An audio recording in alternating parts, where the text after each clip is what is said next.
Hello hello hello hello hello hello hello hello hello hello hello hello hello hello hello.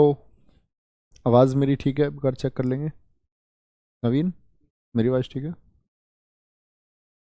जय हिंद दोस्तों, मैं नवीन शर्मा आप सभी का स्वागत करता हूं। आशा करता हूं आप सब एकदम बेहतरीन, एकदम शानदार हैं और ठंड से अपने आप को बचाए हुए हैं। बहुत अच्छे से रजाई में बैठ करके चुपचाप पढ़ रहे होंगे आप लोग, है ना। ठंड वास्तव में बहुत है भैया, बच के रहना इस ठंड से, है ना। तो बहुत ख्याल रखते हुए अपना अच्छे से पढ़ रहे होंगे। एक बार सभी बच्चे कंफर्मेशन करेंगे कि मेरी आवाज़ ठीक आ रही है, वीडियो से एकदम से ठीक आ रही है, आगे पीछे कोई समस्या तो नहीं है। बोलेंगे? अंकिता, पल्लवी, काजुल, विपिन, सचिन, जितेंद्र, मंजेश, बबली, बबलू। बबली एंड बबलू दोनों हैं, ओके। चलो, बंटी होना चाहिए था, बंटी एंड बबली। बबली एंड बबलू, वो भी एक साथ ही नाम आया है, बहुत बढ़िया। कितना पढ़ा दिया आज? भाई ये कौन है? ये क्या चीज थी? हैं? ये कौन सी फैक्ट्री मेड है? चलो भाई।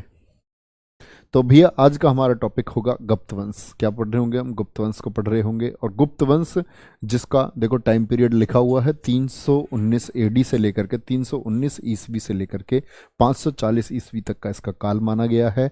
इसी को हम कहते हैं भारतीय इतिहास का स्वर्ण काल, स्वर्ण युग कहते हैं। The golden era of Indian history कहलाता है। भारतीय इतिहास का स्वर्ण युग कहने का क्या कारण है? क्योंकि इस गुप्त काल के दौरान ही भैया बहुत सारे मंदिरों का निर्माण होगा। ठीक है। नालंदा विश्वविद्यालय जैसे आपके यूनिवर्सिटीज़ का निर्माण होगा, जो कि ज्ञान का सबसे बड़ा साधन बनकर उभरेंगी। ठीक है। और आपका बहुत सारे मंदिर जैसे कि दशावतार जैसे बड़े मंदिरों का निर्माण होगा। और इसके अलावा बहुत सारे विशेषज्ञ और बहुत सारे विद्वान इसी काल में पैदा हुए। आर्यभट्ट जैसे लोग, वराहमीर जैसे महान त्रिकोणमिति के ज्ञाता। ठीक है। और आपके आप देखेंगे मतलब अनेकों विद्वान, धन्वंतरी जैसे चिकित्सा शास्त्र के विद्वान, बहुत सारे विद्वानों का काल ये रहा। तो इसीलिए इसको बोलते हैं भारतीय इतिहास का स्वर्ण काल। ये एक ऐसा पीरियड था जिसमें सब कुछ बहुत बेहतरीन था, बहुत विद्वान लोगों को शरण मिली, बहुत विद्वान लोग इस समय पर पैदा हुए। और इसी समय जो शासन था वो था गुप्त वंश का। ठीक है। तो इसीलिए बोलते हैं इसको भारतीय इतिहास का स्वर्ण काल। ठीक है, आगे चलते हैं। एक बच्चा कह रहा 240 एडी से लेकर के 240 एडी से लेकर के आपका कितना 275 से बता रहा है एक बच्चा। चलो तुम बता लो पहले।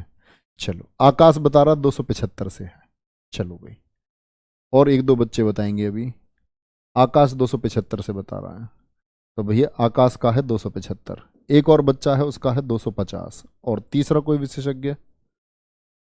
तीसरा कोई विशेषज्ञ हमारा भैया, मैं इंतजार कर रहा हूँ, बताएंगे। चलो चलो भाई, एक ऊपर कमेंट करो, ऊपर ऊपर ऊपर ऊपर ऊपर ऊपर। ये देखो, शैलेंद्र कुमार यादव कह रहे हैं सर कल क्लास में मजा नहीं आया। ये मजे लेने के लिए क्लास करता है, बताओ भाई।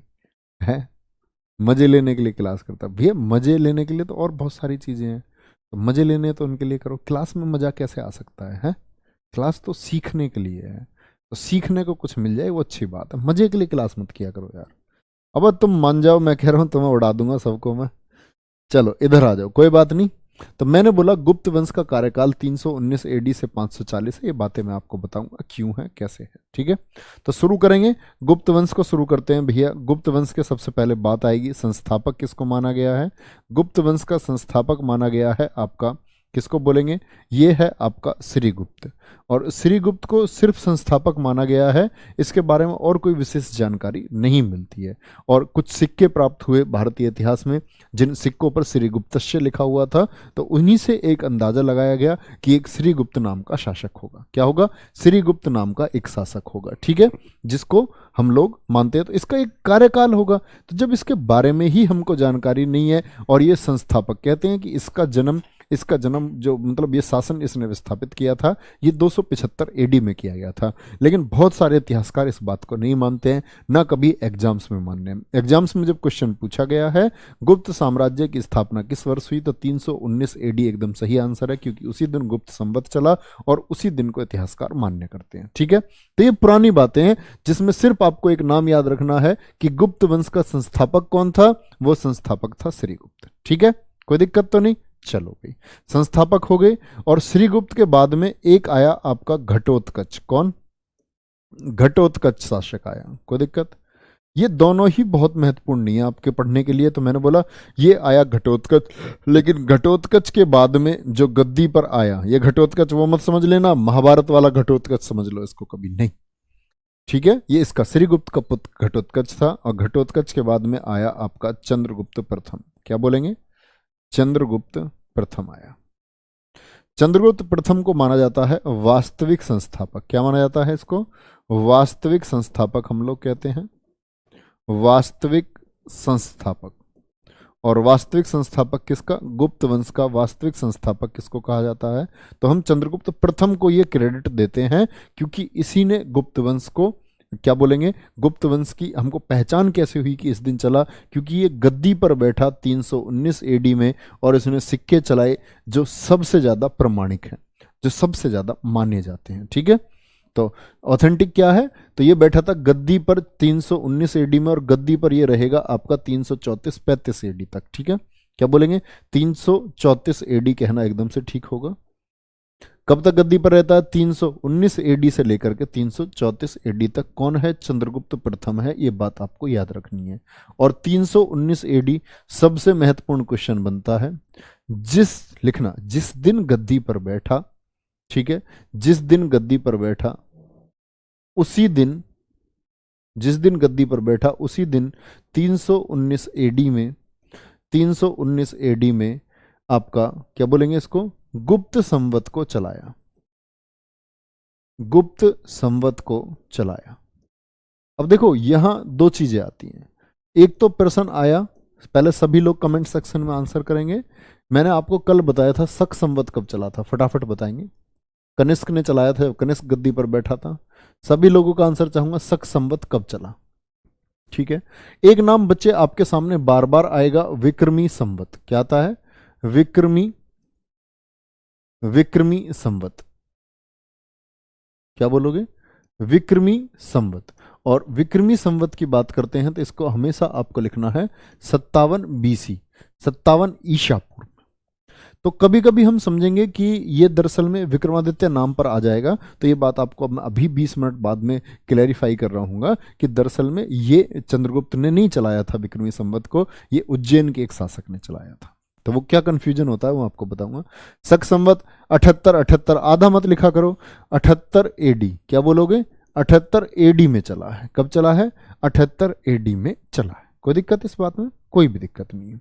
चलो अब आएंगे अगली बात पर। बच्चे करेक्शन कर लिया करो, मैं अपनी रिसर्च करके आप लोगों को तक पहुंचाता हूं। बच्चे बहुत मेहनत करके सच में आंकड़े जुटा करके आपसे पहुंचाता हूं। मुझे पता है येलो बुक में क्या लिखा हुआ है, करेक्ट कर लो। जो लिख दिया मैंने वो लिख दिया, ठीक है मेरे प्यारे बच्चे। अगर आप इतनी देर में कमेंट सेक्शन में लिखते ना तो मुझे पता चल जाता, हाँ मैंने गलत लिखा, तो मैं सुधार देता। अभी सुधार की गुंजाइश नहीं है, तो आप उसको करेक्ट कर ले जहां कहीं लिखा हुआ है। कभी भी ये ना समझे कि मैं किसी एक चीज के लिए जिद करूंगा, नहीं जी मैंने ये लिख दिया 319 तो मैं 319 ही मानूंगा। नहीं, ये सार्वभौमिक सत्य है, यूनिवर्सल ट्रूथ है, इसे आप नहीं बदल सकते, इसीलिए मैं इसको नहीं बदल रहा हूं, है ना। सिर्फ इतना मानो। 319 एडी में गुप्त संवत को इसने चलाया। विक्रमी संवत आपको पता होना चाहिए बच्चे। और ये क्या बोला मैंने, गुप्त संवत जैसे ही गद्दी पर बैठता है तो चलाता है, और साथ में गद्दी पर बैठते समय ही इसने चलाया राजा रानी का सिक्का। क्या चलाया? राजा रानी का सिक्का चलाया, राजा रानी का सिक्का चलाया। ये किसके लिए चलाया था इसने? तो इसकी वाइफ थी, अपनी वाइफ की याद में चलाया था। इसकी पत्नी का नाम क्या था जिस पत्नी के लिए इसने चलाया? तो पत्नी का नाम था कुमार देवी। क्या बोलोगे? कुमार देवी की याद में चलाया था, ठीक है। इसकी वाइफ का नाम याद रख लेना, कुमार देवी। क्या चलाया? राजा रानी का सिक्का इसने चलाया था। चंद्रगुप्त के बाद में जो गद्दी पर आया, चंद्रगुप्त के बाद में गद्दी पर आया इसमें समुद्रगुप्त, ठीक है। पहले बताया मैंने, दो शासक ऐसे हैं जिनके बारे में ज्यादा वर्णन नहीं मिलता है। कौन कौन है आपके? पहले तो बताया मैंने श्रीगुप्त, फिर घटोत्कच। 319 एडी में आपका बैठा चंद्रगुप्त। और समुद्रगुप्त बहुत इंपॉर्टेंट है, यहाँ समुद्रगुप्त से सबसे ज्यादा क्वेश्चन पूछा जाता है। तो 335 एडी से लेकर के, और आपका 335 एडी से लेकर के 380 एडी तक का जो साम्राज्य है, किसका? 380 एडी तक का, ये किसको क्रेडिट देते हैं? हम समुद्रगुप्त को क्रेडिट दे देते हैं, ठीक है।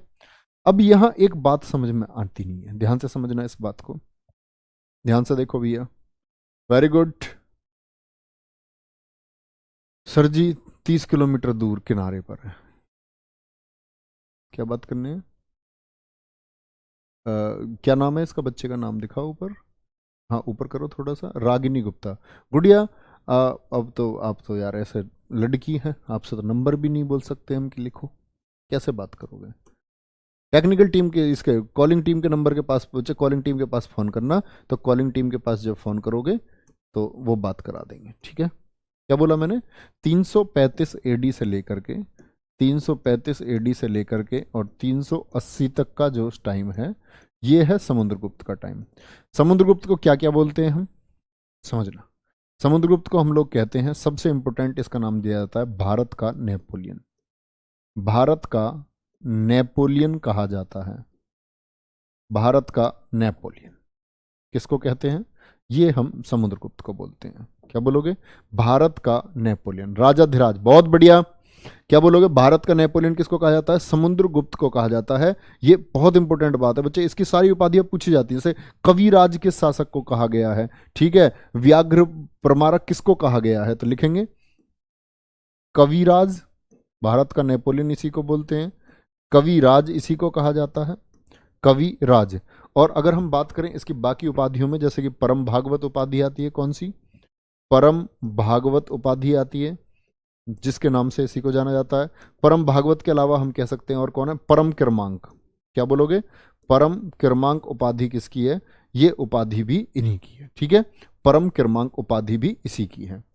लिच्छवी दोहित्र इसी को कहते हैं। बहुत बढ़िया भाई, बहुत शानदार। क्योंकि लिच्छवियों का ये कौन लगता था? देवता लगता था। लिच्छवी दोहित्र किसको कहते हैं? लिच्छवी दोहित्र इसी को कहा गया है। भारत का नेपोलियन, कविराज, परम भागवत, परम क्रमांक, लिच्छवी दोहित्र। और कौन कौन सी उपाधि हैं इसकी? व्याघ्र पराक्रम। व्याघ्र पराक्रम उपाधि किसकी है? ये भी आपकी उपाधि है किसकी? समुद्रगुप्त की, ठीक है? और इसमें सबसे इंपॉर्टेंट पूछा जाता है भारत का नेपोलियन, ठीक है? इसको अंडरलाइन करके रखेंगे, भारत का नेपोलियन। किसने कहा इसको भारत का नेपोलियन? भारत का नेपोलियन कहने का कारण है, जैसे कि नेपोलियन अपनी विजय पताकाओं के लिए प्रसिद्ध था कि भाई नेपोलियन बोनापार्ट ने अपनी अधिकतम जीतें हासिल की। उसी तरह भारत में इसने भी आपका लगभग बात करें तो 21 बड़े राजाओं को हराया था। कितने राजाओं को? 21 राजाओं को हराया था। ध्यान से देखो इस बात को। आवाज नहीं आ रही है? आवाज नहीं आ रही है भैया? बोलो एक बार। एक बच्चा कह रहा सर जी आवाज नहीं आ रही है। आवाज तो आनी चाहिए यार। तो इसको भारत का नेपोलियन कहने का क्या कारण है? तो याद रख लेना, इसने 9+12 राजाओं को हराया था। कितने राजाओं को हराया? 9+12 राजाओं को हराया। 9 राजाओं की अगर हम बात करते हैं भैया, 9 राजाओं जैसे कि इसने हराया, हम कह रहे हैं कि 9+12 राजाओं को हराया। तो जो 9 राजा हैं इनको कहते हैं कि ये राजा तो थे आर्यव्रत के और दक्षिणाव्रत के राजा। आर्यव्रत से क्या मतलब है? उत्तर भारत। और दक्षिणाव्रत से मतलब है दक्षिण भारत के। यहां से प्रश्न कभी आपसे नहीं पूछा जाता है, तो आपको सिर्फ इतना याद रखना है कि इसने 9+12 राजाओं को हराया था। और इसको ये जो भारत का नेपोलियन कहा, किसने कहा? विंसेंट स्मिथ ने। ये एक इतिहासकार है, विंसेंट स्मिथ ने कहा। क्या बोलोगे? किसने कहा? विंसेंट स्मिथ ने कहा। और जब इतिहासकार है तो अपनी एक बुक में बोला था, और उनकी बुक का नाम क्या है? बुक का नाम था the early history of India. क्या बोलेंगे? Early history of India. Early history of India नामक एक किताब है। तो आपसे कभी पूछा भी जा सकता, early history of India book किसने लिखी है? तो विंसेंट स्मिथ ने लिखी है। किसने लिखी है? विंसेंट स्मिथ ने लिखी है। जिस किताब में उसने क्या बताया? समुद्रगुप्त को बताया। क्या? समुद्रगुप्त को बताया उसने। क्या बोला? भारत का नेपोलियन कहा। अब बच्चे एक बात है यहाँ महत्वपूर्ण, जैसे दूसरी उपाधि पर आते हैं इसकी, कविराज। कौन सी उपाधि है दूसरी? कविराज। तो कविराज से इसको क्यों कविराज कहा गया? क्योंकि ये संगीत प्रेमी था। क्या था ये? लिखना, यह है। तो पूछा जाता है गुप्त वंश का कौन सा शासक संगीत प्रेमी था? यह है संगीत प्रेमी था, प्रेमी था। और जो इसके सिक्के मिलते हैं इसके समय के, उन सिक्के पर वीणा बजाते हुए दिखाया गया है। वीणा बजाते दिखाया गया है, जहां से हमको ये पता चलता है कि ये कवि प्रिय था, दिखाया गया है। फिर बात आती है, इसके एक दरबारी थे, दरबारी का नाम था हरिशेन। क्या नाम था? लिखेंगे इनके दरबारी। क्यों महत्वपूर्ण बात है? क्योंकि इनसे एक अभिलेख जुड़ा हुआ है। इनके दरबारी हरिशेन थे। तो आपसे पूछा जाए हरिशेन किसके दरबारी थे? दरबारी हरिशेन थे, जिसने प्रयाग प्रशस्ति अभिलेख को लिखा है। जिसने प्रयाग प्रशस्ति अभिलेख को लिखा। तो प्रयाग प्रशस्ति अभिलेख के रचयिता कौन है? वो है हरिशेन। और हरिशेन किसके दरबारी कवि हैं? समुद्रगुप्त। तो प्रयाग प्रशस्ति अभिलेख से हमको क्या पता चलता है? समुद्रगुप्त के विजय अभियान के बारे में, समुद्रगुप्त के बारे में जानकारी मिलती है।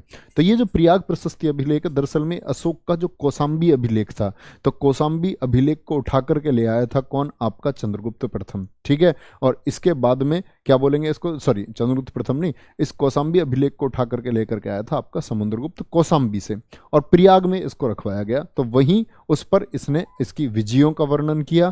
तो ये सारी विजयों का वर्णन किसके द्वारा किया गया? हरिसेन के द्वारा। इसकी तारीफ लिखी गई किसकी? समुद्रगुप्त की। और उसी पर बताया गया कि इनको, मतलब इनके बारे में जो भी जानकारी है, सबसे ज्यादा स्रोत है।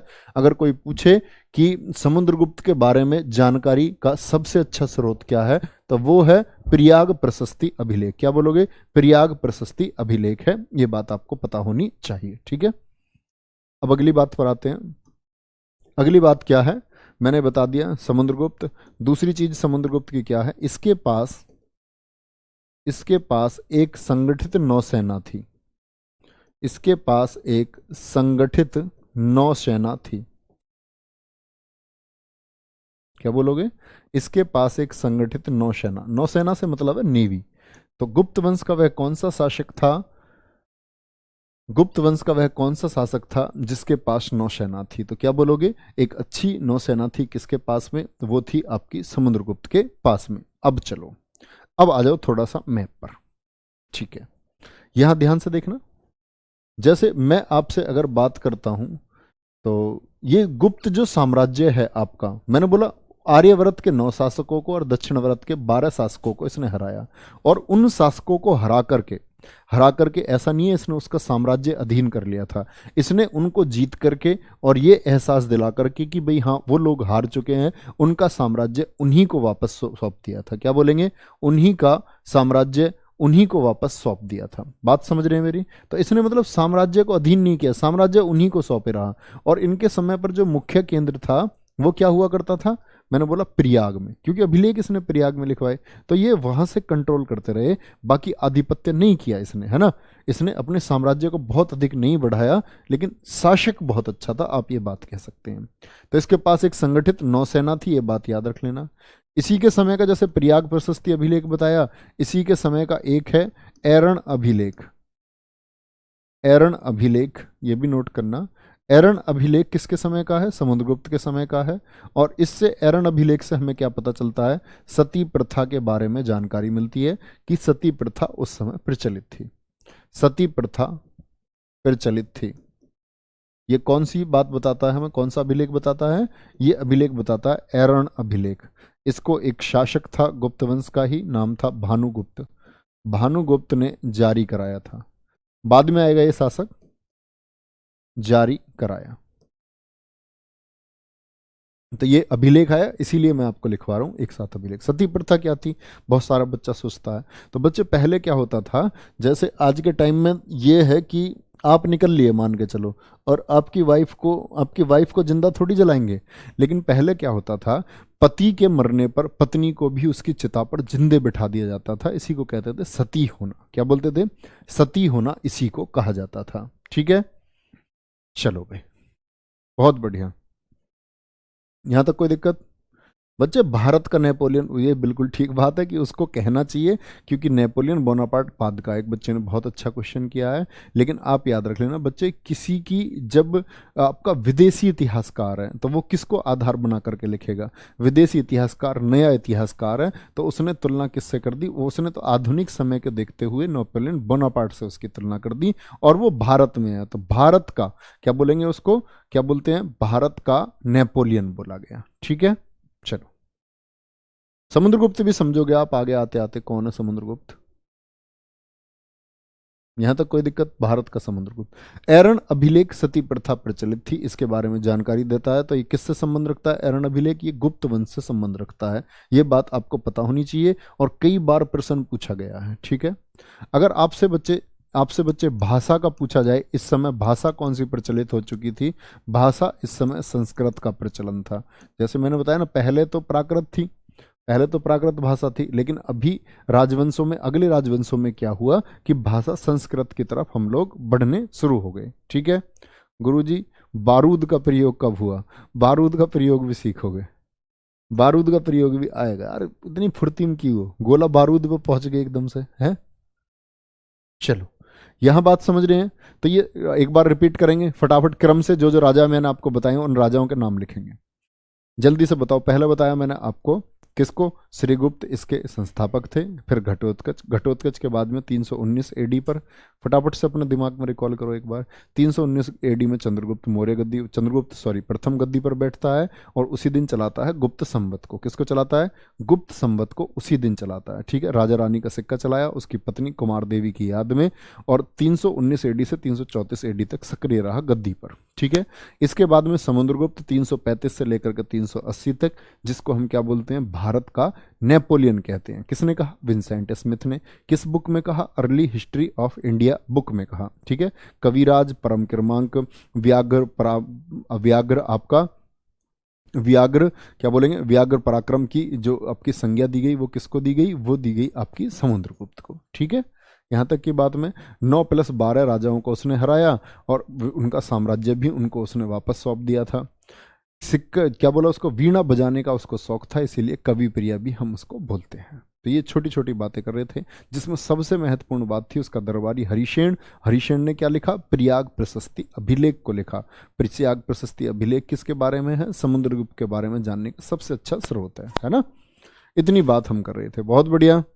फाइयान किसके दरबार में आया था? फाइयान आएगा भैया, आगे आएगा, आगे आएगा मेरे दोस्त, आगे आएगा। फाइयान आएगा जब चंद्रगुप्त द्वितीय आ जाएगा। आगे आगे मत भागो, अभी आएंगे। तो समुद्रगुप्त के बाद में गद्दी पर कौन है? तो यहाँ मतलब गुप्त वंश यहाँ तक बहुत ज़्यादा ऐसा कुछ नहीं हुआ जिसकी वजह से हम ये कह सकें कि आप कहोगे जी आप तो गोल्डन टाइम बता रहे थे, ऐसा क्या गोल्डन हुआ इनके इस टाइम तक? तो इस टाइम तक कुछ गोल्डन नहीं हुआ, गोल्डन होने का टाइम अब आएगा। ठीक है, तो वो कब तक था आपका? 380 तक। और 380 के बाद में इस जो समुद्रगुप्त था इसके दो पुत्र हुए। समुद्रगुप्त के कितने हुए? दो पुत्र हुए। दो पुत्रों में से एक कौन है? एक तो है चंद्रगुप्त सेकंड, चंद्रगुप्त सेकंड, और दूसरा कौन है? दूसरा पुत्र था इसका, दूसरे पुत्र का नाम था रामगुप्त। कौन है? रामगुप्त। कमजोर शासक है, लिखना इस बात को पॉइंट बना करके, कमजोर शासक। तो याद रखना, कभी भी एकदम से समुद्रगुप्त के बाद में चंद्रगुप्त द्वितीय आएगा। चंद्रगुप्त द्वितीय आया गद्दी पर आपका 380 एडी से लेकर के 414 एडी तक ये रहा, 414 एडी तक रहा। लेकिन बच्चे कब ये मत सोचना डायरेक्ट इसके बाद ये आया। समुद्रगुप्त के बाद में उसका उत्तराधिकारी बना था रामगुप्त। क्या बोलेंगे? समुद्रगुप्त के बाद में, ध्यान से देखेंगे, समुद्रगुप्त के बाद में उत्तराधिकारी कौन हुआ? कभी भी पूछा जाएगा, कौन बोलेंगे? तो उत्तराधिकारी हुआ रामगुप्त।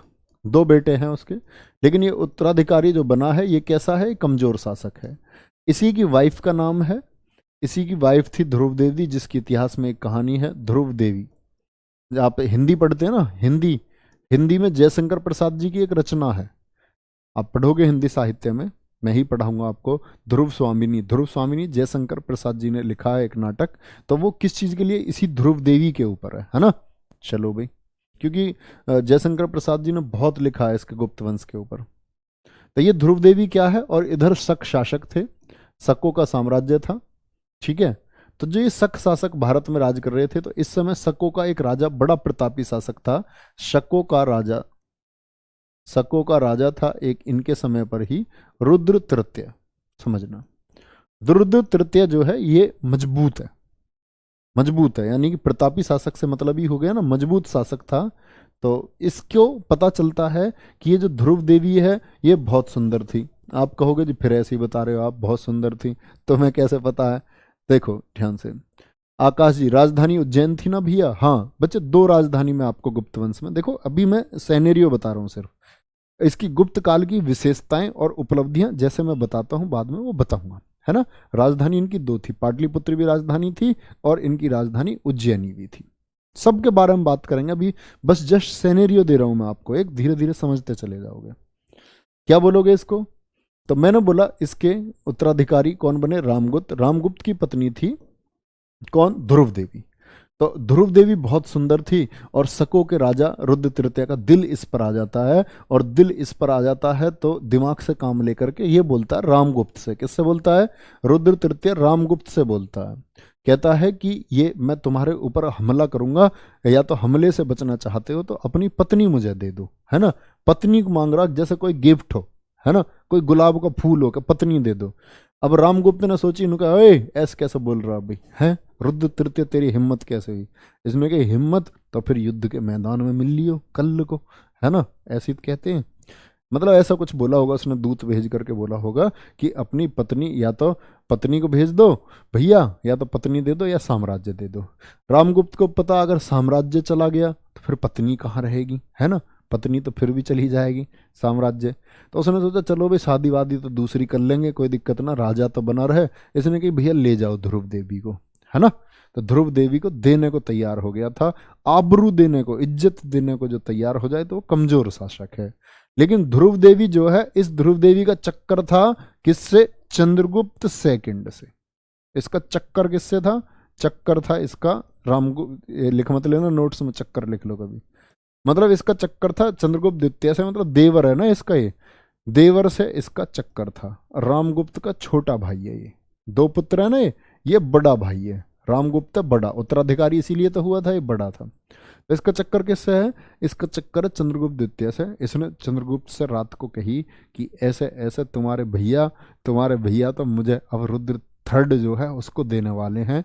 उसने कही अच्छा ऐसी बात है, तो क्या कहते हैं इसमें, इसने रात को तो इसके पेट में चाकू मार दिया, रात को तो इसकी हत्या कर दी रामगुप्त की। किसने? छोटे भाई ने, ठीक है, भाभी कह लो अब या कह लो, मतलब प्रेमिका ही इसकी है मानो, प्रेमिका के चक्कर में इसको मार दिया रामगुप्त को।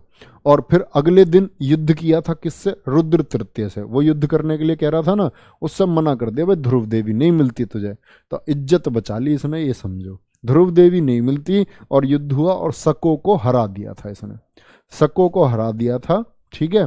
तो इसीलिए हम क्या कहते हैं इसको, चंद्रगुप्त सेकंड को, ध्यान से समझना, सकारी की उपाधि मिली इसको। चंद्रगुप्त द्वितीय की उपाधि कौन कौन सी है? उपाधि इसकी, एक तो इसको उपाधि मिली है सकारी की उपाधि। क्या कहा गया है इसको? सकारी, क्योंकि इसने शकों को हराया। क्या बोलोगे? इसने शकों को हराया। बहुत बढ़िया, कोई दिक्कत नहीं। अरे जेठ कैसा लग जाएगा, छोटा भाई जेठ लगता, इसकी इनका ब्लड रिलेशन करा हुआ है यार। अरे वो उसके पति का छोटा भाई है, बड़ा भाई तो रामगुप्त था, तो देवर ही तो लगेगा वो। चंद्रगुप्त ध्रुव देवी का देवर था ये। अब छोड़ दो ना उस बात को, जब दोनों के बीच में प्यार हो गया तो।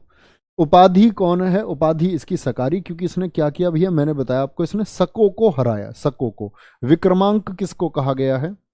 विक्रमांक किसको कहा गया है? तो विक्रमांक कहा गया है आपका चंद्रगुप्त द्वितीय को, ठीक है, ये बात भी आपको पता होनी चाहिए। परम भागवत की उपाधि, परम भागवत की उपाधि किसने धारण की?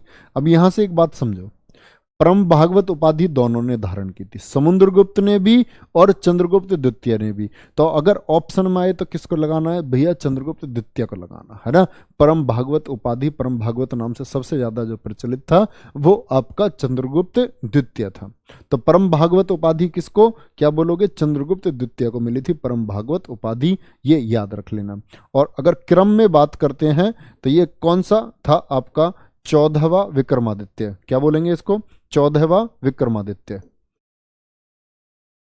नहीं सॉरी 14वां विक्रमादित्य कैसे बोल देंगे, सॉरी मैं बोल रहा हूं आपसे कुल, जैसे कि कुल 14 विक्रमादित्य हुए, अभी समझाता हूं इसको। 14वां विक्रमादित्य तो आपका हेमचंद्र होगा, दिल्ली की गद्दी पर हेमू। यहां देखो कुल 14 विक्रमादित्य हुए, कुल 14 विक्रमादित्य हुए, जिनमें से एक विक्रमादित्य, एक विक्रमादित्य ये भी है, ठीक है, एक विक्रमादित्य ये भी है। किसकी बात कर रहा हूं मैं, 14 विक्रमादित्य। मतलब इसको बात को आपको समझना होगा कि विक्रमादित्य किसी आदमी का नाम नहीं है, विक्रमादित्य एक उपाधि है। क्या है विक्रमादित्य, एक उपाधि है। तो कभी कभी जो मैं आपको बात बता रहा था ना वो 57 बीसी वाली, 57 बीसी विक्रमी संवत, उसको समझना। जो विक्रमी संवत चला, मैंने आपको बताया एक चीज, तो विक्रमी संवत हम लोग कहते हैं कि विक्रमादित्य ने चलाया, बिल्कुल ठीक बात है, विक्रमादित्य ने चलाया। 57 बीसी में चला, ये भी ठीक बात है। लेकिन भैया एक बात समझनी होगी, ये इस विक्रमादित्य ने नहीं चलाया, है ना। चंद्रगुप्त द्वितीय को चंद्रगुप्त विक्रमादित्य भी बोलते हैं, इसने नहीं चलाया। ये किसने चलाया था, उज्जैन के शासक, उज्जैन के एक शासक हुए, ठीक है। और उन्होंने क्यों चलाया था, क्योंकि उन्होंने भी शकों को हराया था, इसीलिए सारा कंफ्यूजन इतिहास में हो जाता है।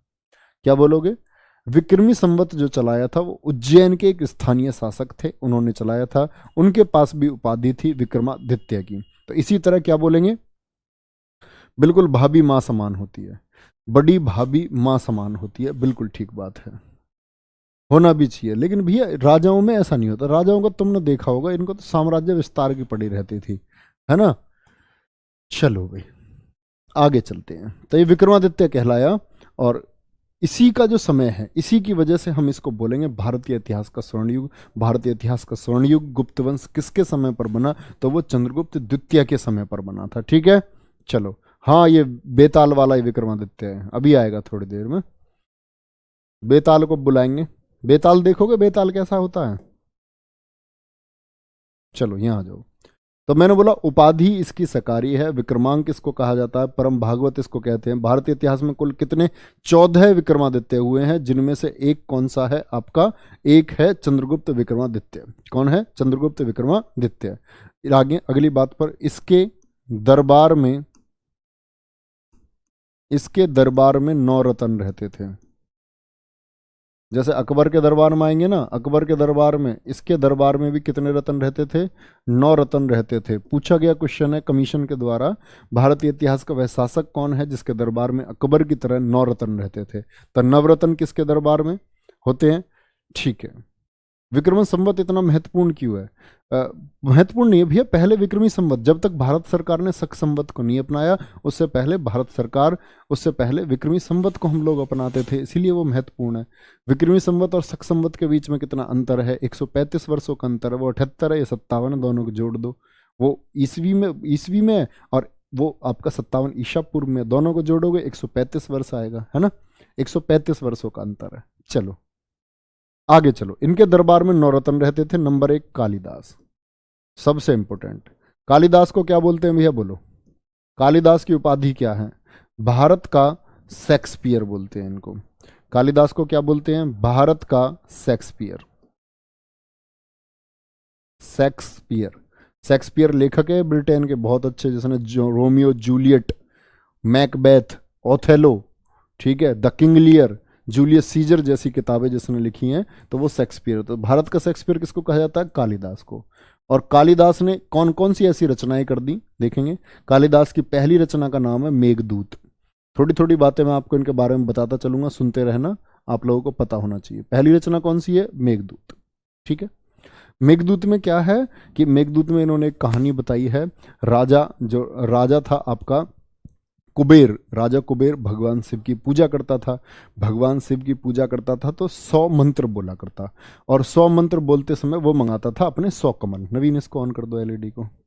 100 कमल मंगाता था, तो उसके यहाँ जो ड्यूटी करता था यक्ष, वो लेकर के आता था उसको 100 कमल। अब 100 कमल लेकर के आता। वो एक दिन क्या हुआ कि ऐसे कुबेर पूजा कर रहे थे भगवान शिव जी की, बड़े भक्त थे, तो 99 कमल रह गए और एक कमल छूट गया। एक कमल, उन्होंने पूछा यक्ष से, एक कमल कहाँ है? तो उसने बताया जी एक कमल, उसकी दरअसल में यक्ष की नई नई शादी हुई थी, कहते ना नई नई बहुरिया आई थी उसकी, तो नई नई बहू उसकी आई भैया।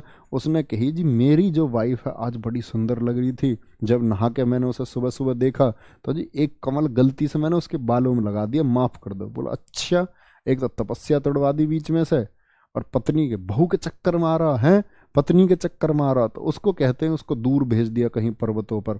तो सरभुजा के पर्वतों पर उसने फिर क्या किया था, उसने अपनी पत्नी की जब याद आई तो रोया, चिल्लाया, और फिर उसने चिल्ला चिल्ला करके बात करने लगा। बाद में उसने कि मेरी पत्नी तक मैं कैसे बात पहुंचाऊं, बिछड़ चुका था पत्नी से, तो उसने भैया पत्र लिखे थे। किसको पत्र लिखे, किसको पत्र लिख दिए बोलेंगे?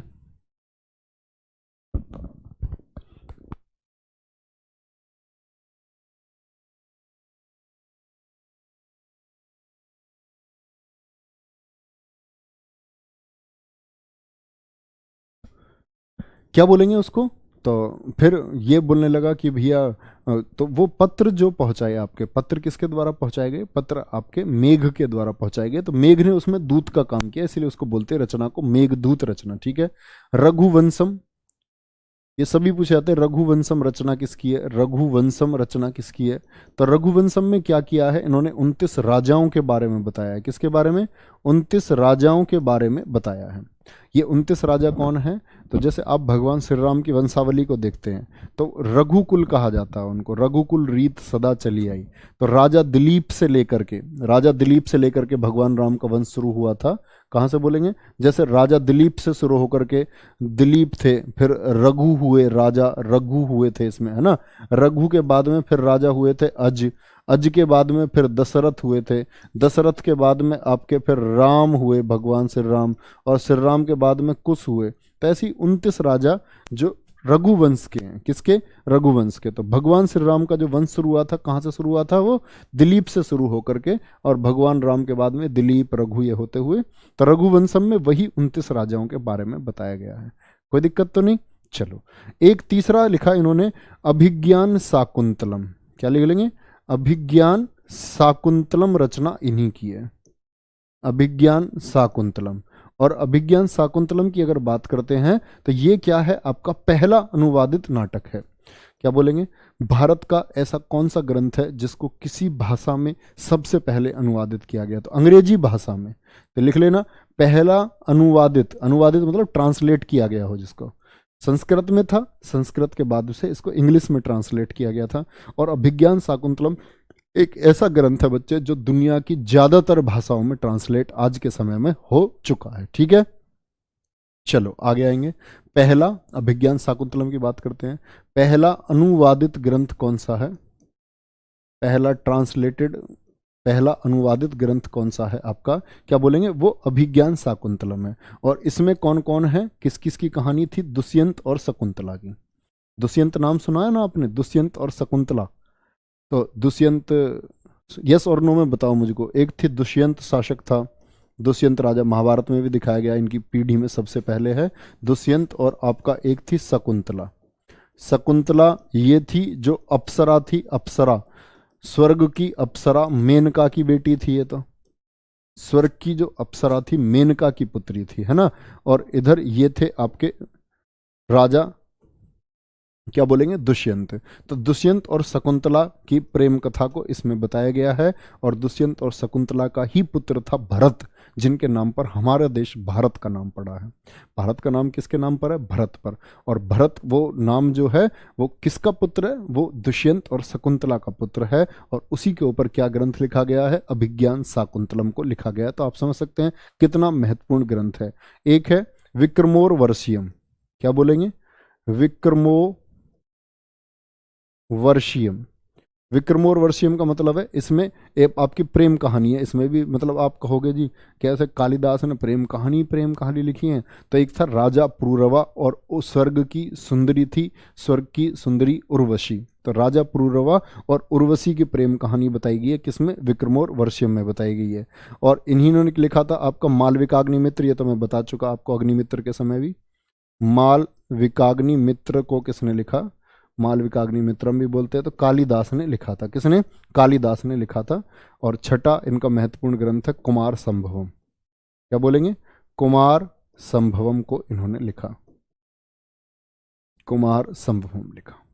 तो 6 प्रमुख ग्रंथ हैं। कभी भी आपसे पूछा जाए कि इन 6 की रचना किसने की है, कालिदास ने। कालिदास किसके दरबार में रहते थे, चंद्रगुप्त द्वितीय के दरबार में कालिदास रहते थे। ये बातें आपको पता होनी चाहिए। दूसरा व्यक्ति कौन है इनके दरबार में, दूसरा व्यक्ति है इनके दरबार में वराह मिहिर। वराह मिहिर त्रिकोणमिति के ज्ञाता हैं, महान गणितज्ञ हैं भारत के। तो वराह मिहिर, जैसे कि मैं आपको बार बार बताता हूँ जीएस के पोर्शन में भी, कि ये जो मेहरौली जगह है ना दिल्ली में जहाँ कुतुब मीनार है, तो ये मेहरौली दरअसल में मिहिर की हवेली थी। और इसी मिहिर नामक जो आपके ये गणित शास्त्री थे, इनको दी थी चंद्रगुप्त द्वितीय ने, मिहिर की हवेली। जो धीरे धीरे हम उसको बोलते बोलते बोलते बोलते हमने क्या बोल दिया, मिहिर की हवेली को मिहिर की हवेली, मिहिर की हवेली से हम लोगों ने मेहरौली से बना दिया। क्या बोलेंगे, मेहरौली बना दिया। गुरुजी एक बार फोटो दिखा दो ताकि याद हो जाए। अरे भैया इनके चंद्रगुप्त द्वितीय फोटो याद हो रहा, मूंछ में पुराने मुकुट में फोटो आएगा। सारे राजाओं के एक जैसे फोटो हैं। ये कोई ऐसे हैं इनकी तरह इंदिरा गांधी या मार्टिन लूथर किंग की तरह फोटो है इनके, पागल। कह रहे जी ऐसे याद हो जाएंगे फोटो से। चलो यहां से आएंगे तो वराहमीर कौन थे, ये गणितज्ञ थे महान। और इनकी भैया 3 पुस्तकें हैं। क्या बोलेंगे, इनकी 3 किताबें हैं, तीनों की तीनों प्रमुख है। त्रिकोणमिति के लिए इनको जाना जाता है। एक पुस्तक तो थी इनकी व्रत संहिता। क्या बोलेंगे, व्रत संहिता बुक इन्होंने लिखी। दूसरी बुक थी इनकी पंच सिद्धांतिका, पंच सिद्धांतिका बुक इन्होंने लिखी।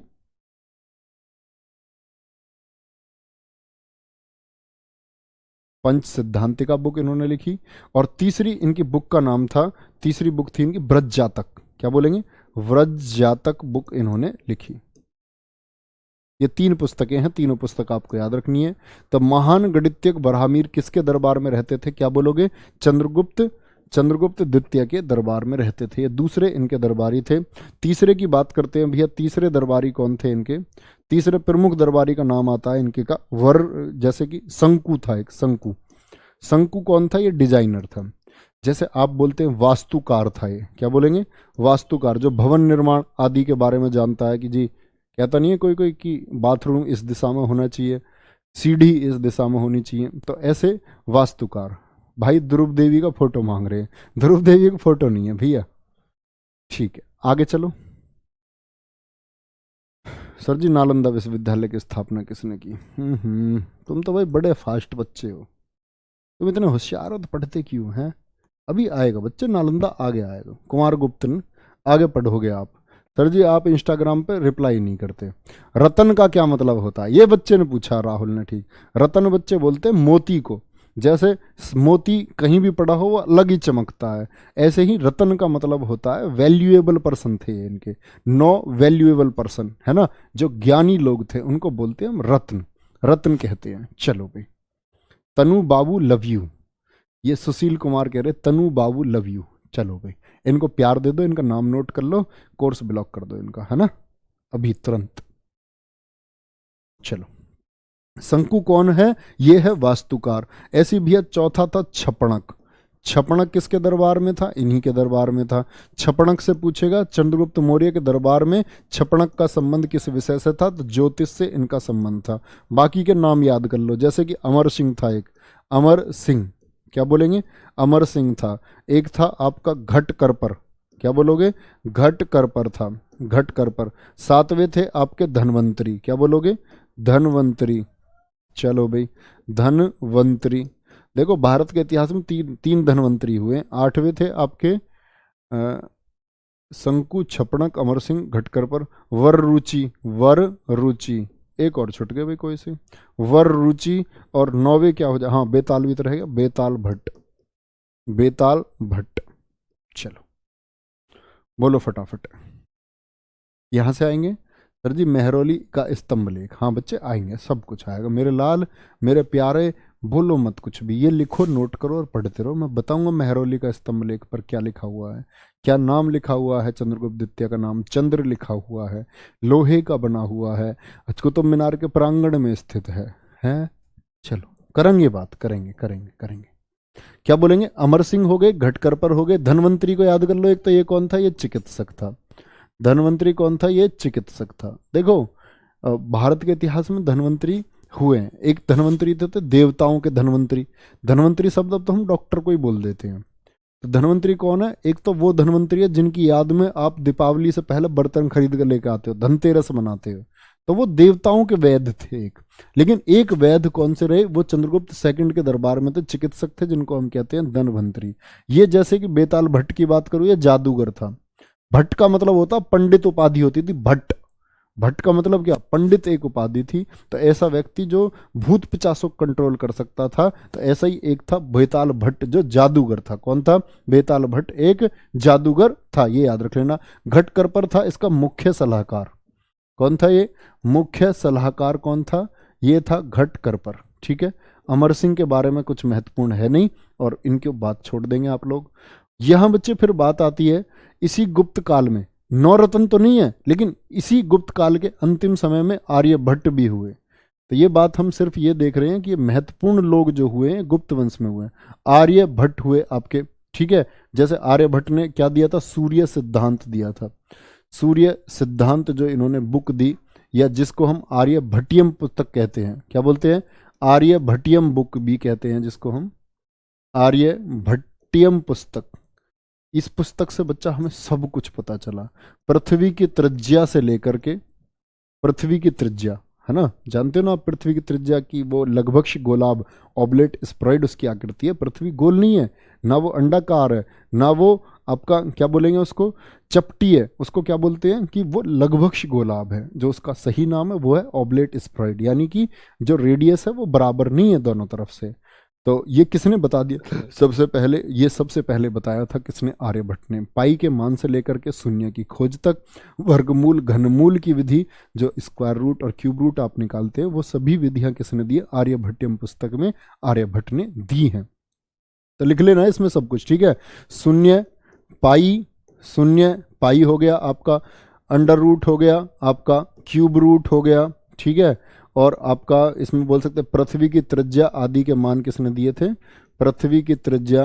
और ग्रह गति करते हैं, जैसे कि आप पढ़ते होंगे उसमें, ज्योग्राफी में आपने पढ़े होंगे कैपलर के गति के नियम, या साइंस में पढ़ेंगे आप कि किसी भी ग्रह के चारों तरफ जो परिक्रमण काल होता है वो पृथ्वी की त्रिज्या के या उस ग्रह की त्रिज्या के घन के समानुपाती होता है। तो कैपलर के जो गति के नियम है, दरअसल में वो कैपलर से पहले हम कहते हैं सौरमंडल को कोपरनिकस ने खोजा था। तो कोपरनिकस और कैपलर से कहीं पहले उन सब चीज़ों के बारे में इक्वेशंस और अवधारणा किसने दे दी थी, हमारे आर्यभट्ट ने दे दी थी। ठीक है, कि ग्रह जो है वो सूर्य की गति करते हैं। लेकिन खोज कब हो पाई, जब गैलीलियो ने दूरबीन बना करके साबित कर दिया कि हाँ करते। लेकिन इन्होंने दरअसल में साबित नहीं किया, इन्होंने सिर्फ थ्योरी दी थी। कैसे दी, बिना उपकरण के, ये वो बात जानते होंगे। ठीक है, चलो चलो बहुत बढ़िया, कोई दिक्कत तो नहीं भैया। मैक्सिमम बुक्स आपकी बच्चा ये संस्कृत में है, मैक्सिमम बुक संस्कृत में है। तो क्या बोला मैंने, एक तो आर्यभट्ट हुए, आर्यभट्टियम पुस्तक लिखी उन्होंने। एक हुए आपके वात्स्यायन, कौन हुए, वात्स्यायन। और वात्स्यायन ने लिखा था आपका कामसूत्र को, किसको लिखा था, कामसूत्र बुक को लिखा। कामसूत्र बुक मतलब आप पति और पत्नी प्रेम के बारे में, कि पति और पत्नी प्रेम की अवस्थाओं के बारे में बताया किसने, वो वात्स्यायन ने। तो इन्होंने लिखा कामसूत्र को। ऐसी हुआ एक शूद्रक ने क्या लिखा, मृच्छ कटिकम को लिखा, मृच्छ कटिकम को लिख दिया। तो ये जो बुक हैं, इनके जो लेखक हैं वो कौन है, तो ये कब लिखी गई हैं, ये गुप्त वंश में लिखी गई हैं, और बड़ी महत्वपूर्ण पुस्तकें हैं, बड़ी महत्वपूर्ण बुक्स है बच्चे। तो इसीलिए ये अभी सिर्फ हम पुस्तकों की बात कर रहे हैं, मंदिर निर्माण शैली आपकी आएगी आगे, हम उसको पढ़ रहे होंगे। ठीक है, वेरी गुड सर। अंतिम शासक थे क्या, ये अंतिम नहीं है बच्चे, अभी तो बहुत सारे शासक आएंगे, अभी गुप्त वंश बस चला है ना, कोई दिक्कत, आराम से आगे। चलो क्या बोलेंगे, मैंने बताया इनके दरबार में नौरत्न रहते थे, यहां तक की बात में कोई दिक्कत। अब बात आएगी फाहियान। फाहियान किसके समय पर आया? फाहियान देखो भारत में कब से कब तक रहा फाहियान? फाहियान आया आपका 399 से 414 तक, तो 15 वर्ष, कितने वर्ष हुए ये? 15 वर्ष फाहियान तक भारत में रहा। और किसके समय पर आया? चंद्रगुप्त द्वितीय के समय पर आया, भारत में रहा। कहाँ से आया जी ये? कहाँ से आया? चीन से आया था। कहाँ से आया था? चीन से आया था। प्रथम चीनी यात्री भी इसको कहा जाता है, भारत आने वाला प्रथम चीनी यात्री। ठीक है, प्रथम चीनी यात्री का क्रेडिट इसको हम देते हैं। इसकी जो बुक है फाइयान की, इसकी बुक का क्या नाम है? फा क्यो की। क्या बोलोगे? फा क्यो की बुक किसकी है? ये आपकी फाइयान की बुक है। ठीक है, कोई दिक्कत इस बात में? और जितने भी चीनी लेखक हैं, कई बार पूछा गया एग्जाम्स में, चीनी लेखक भारतीयों को क्या कहते थे? जैसे हम तो इंडियन कहेंगे या भारतीय कहेंगे, चीनी लेखक लिखना, भारतीयों को यिंतु कहते थे। भारतीयों को यिंतु, भारतीयों को क्या कहते थे? यिंतु कहते थे, यिंतु कहते थे। चीनी लेखक भारतीयों को क्या कह करके पुकारते हैं अपने ग्रंथ में? जैसे कि हिंसवांग ने लिखा आपका, हिंसवांग ने सी यू की को लिखा, उसने भी अपने ग्रंथ में लिखा क्या? फाक्यो की। क्या बोलोगे? फाक्यो की लिखा था।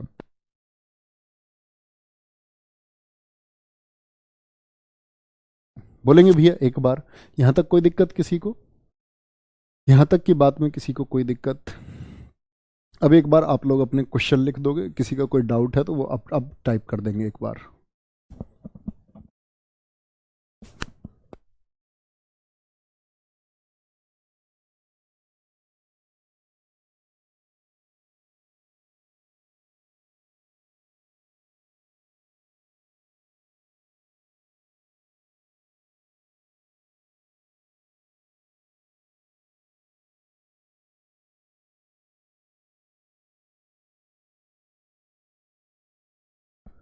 लिखा दो।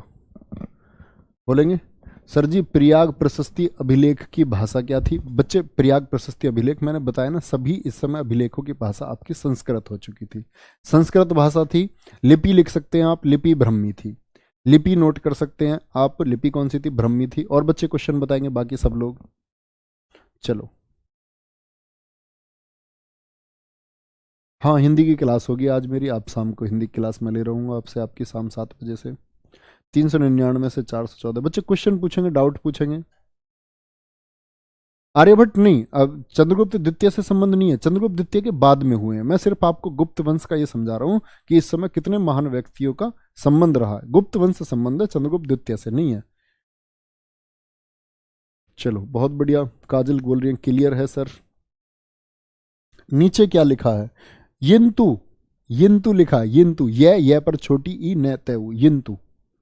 चलो रुकते रहो भाई, कमेंट पता नहीं चलेगा। ध्रुव देवी की पिक दिखाइए। ध्रुव देवी की पिक नहीं है बच्चे। सर जी थोड़ा साफ लिखा करो। ठीक है, साफ लिखा करेंगे। नालंदा में ही तो रहा फाइयान सर? नहीं, फाइयान जो भारत में आया वो महायान शाखा से सीखने के लिए आएगा। इस समय तो फाइयान भैया, इस समय तो नालंदा बना भी नहीं है, है?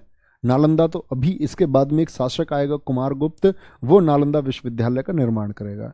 लेकिन ऐसा भी नहीं था कि नालंदा जगह तो थी, वहाँ पीठ बहुत पहले से थी। ठीक है, वहाँ अध्यापन का कार्य पहले से होता था, तो वहाँ फाइयान गया जरूर था, लेकिन उस समय वहाँ विश्वविद्यालय नहीं था ताकि वो वहाँ रह सकता। ये कुमारगुप्त बनाएगा। लेकिन जो आपका हर्षवर्धन के समय पर हिंसवांग आएगा, वो नालंदा में जरूर रहेगा आपका, है ना? वो नालंदा में 18 महीने रह करके पढ़ाई करेगा हिंसवांग। सर जी यिंतु का क्या मतलब है? देखो पागलों को, यिंतु का मतलब है इंडियन, चाइनीज भाषा नहीं होती। जैसे कबूतर को पिजन कहते हो अंग्रेजी में, हैं? कॉक, कॉक बोलते हैं अंग्रेजी में मुर्गा को, ऐसी चाइनीज भाषा में यिंतु कहते हैं भैया। ये भारतीयों को क्या कहते थे? यिंतु। चलो आगे बोलेंगे। सर जी राजनीतिक राजधानी कहाँ थी चंद्रगुप्त मौर्य की? ये थी भैया आपकी, इसकी राजधानी पाटलिपुत्र में। राजनीतिक देखो, ये जो चंद्रगुप्त मौर्य है ना, मैंने आपको बताया इसकी कितनी राजधानी थी, लिख लेना, 2 राजधानी थी। कितनी राजधानी थी? बहुत अच्छा क्वेश्चन पूछा एक बच्चे ने। 2 राजधानी थी, और 2 राजधानी कौन कौन सी थी? 2 राजधानियों में एक तो थी आपकी पाटलिपुत्र, क्या बोलेंगे, पाटलिपुत्र, ये राजनीतिक थी, ठीक है। और दूसरी थी इनकी उज्जैन में, जिसको हम उज्जैनी बोलते हैं, उज्जैनी, ठीक है, या उज्जैन लिख लो। तो 2 राजधानियां थी इसकी। बहुत बढ़िया। फाइयान किसके टाइम पर आया सर? मेरे टाइम पर आया था भैया फाइयान। मेरे टाइम पर लिख देना, अगर कोई पूछे ना फाइयान कब आया, मेरे टाइम पर लिख देना। चलो,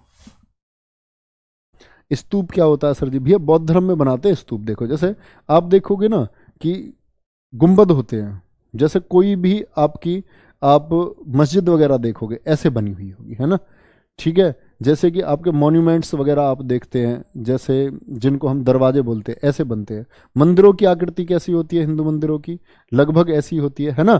और अगर हम बात करते हैं स्तूप कैसा होता है, स्तूप होता है भैया ऊपर से यहाँ से गोल स्तूप, ये स्तूप की आकृति होती है, ठीक है। और स्तूप किसको दर्शाते थे? बौद्ध धर्म में, बौद्ध धर्म में दर्शाते हैं स्तूप। स्तूप बौद्ध धर्म से संबंध है इनका। तो स्तूप में मतलब किसी को दफन भी किया जाता था, है ना, किसी को दबा दिया, उसके ऊपर स्तूप बना दिया। महात्मा बुद्ध जब मर गए थे, उनके अवशेषों को बांट करके उनके अवशेषों को 8 हिस्सों में बांटा गया था, तो उस पर स्तूप बनाए गए थे, ठीक है। बहुत बढ़िया। हाँ, सिक्कों के बारे में मैं आपको बताऊंगा आगे चल करके कि इनके गुप्त समय पर जो सोने का सिक्का चलता था उसको दिनार कहते थे, और जो चांदी का सिक्का चलता था उसको रुपयक कहते थे। ये हम जब इनकी व्यवस्था पढ़ रहे होंगे तब हम पढ़ रहे होंगे, ठीक है। और चांदी का सिक्का मैं आपको बताऊंगा कि वो चंद्रगुप्त द्वितीय ने चलाया था, जिसका नाम रुपयक था। बहुत बढ़िया। कौन से क्रम का आदित्य है सर जी? तो भैया ये चौथा आदित्य है, चौथा विक्रमादित्य है। चंद्रगुप्त द्वितीय चौथा विक्रमादित्य है। सर जी सब समझ आया है, थैंक यू।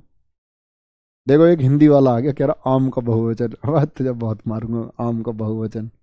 प्रयाग प्रशस्ति अभिलेख अभी बताया बच्चे, संस्कृत भाषा है, लिपि ब्रह्मी थी उसकी। Okay okay okay.